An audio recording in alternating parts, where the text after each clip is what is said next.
Hello guys and welcome back to Excelsior Academy. So today we are going to do the lecture 9 uh, and going to talk about the different types of PTC depending on the part used in continuation of the previous chapter, previous lecture. So now we are going to talk about flower culture or the meristem floral culture. So here flowers after 2 days of pollinations are taken. They're sterilized, of course, by using 5% calcium hypochlorite or sodium hypochlorite. As already we have discussed all these things, they are repeatedly washed with the sterilized water and then they are transferred to the agar containing medium, right? So you have got the boiling tube. In this, the media will be prepared already, and to that, the inoculum has been added. Now, when these are cultured, the flowers will produce fruits. Larger fruits are obtained on the medium, supplemented with the growth hormones. So, guys, you need to understand over here is that whatever type of culture you are practicing in order to carry out your tissue culture experiments, the main factor is your growth hormones. So depending on these growth hormones only, what kind of tissue culture you are interested can be done. Okay. Now flowers excised before the pollination will not produce the fruits. So this is just for the understanding. Now the culture system is useful in studying the microclimates or the nutritional effects on the vegetative and reproductive process of the plants. So these are the application. So here you can see any part of the plant can be used. It can be taken, the callus are produced, and from the callus, you can see you can actually take anther and ovaries also. So this is the overall actually. And then you can see that here it is grown on the solid medium. Finally, whatever you get is the regenerated complete plants. Okay. Now we also have anther and pollen culture.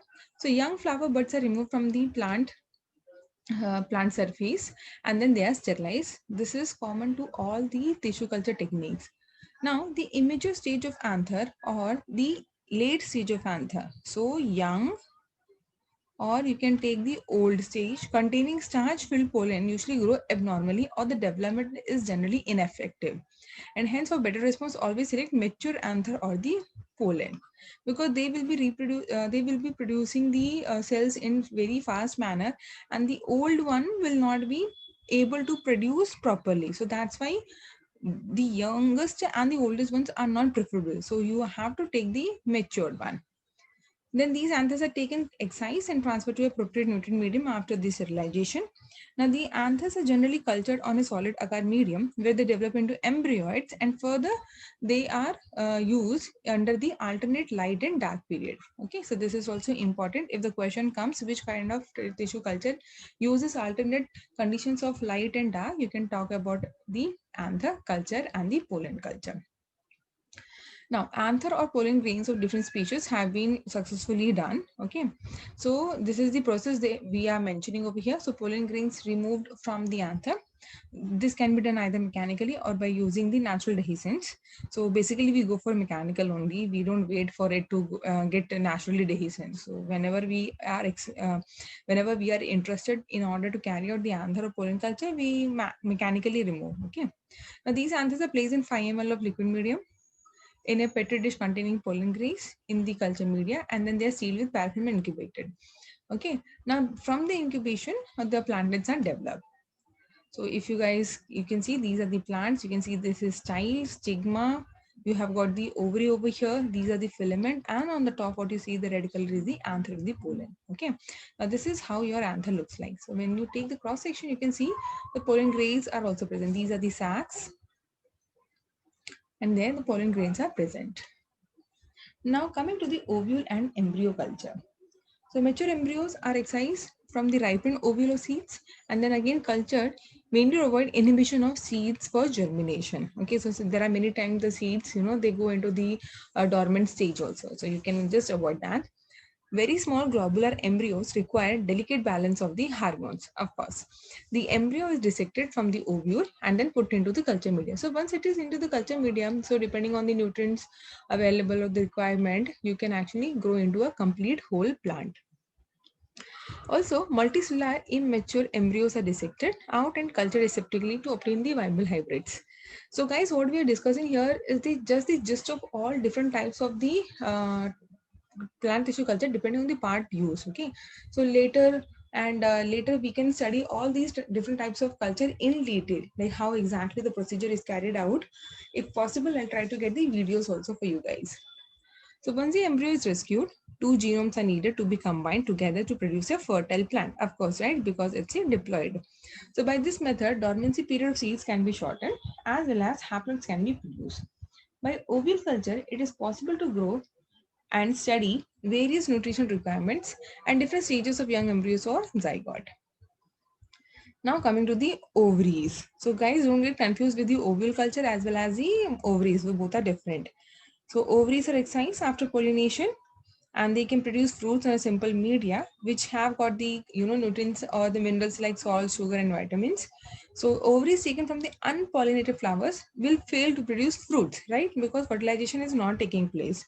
So they will develop into a seedless fruits on a medium supplemented with the hormones. So basically, for example, if you see the example of watermelon. So there are now hybrid varieties where the seeds are not produced, right?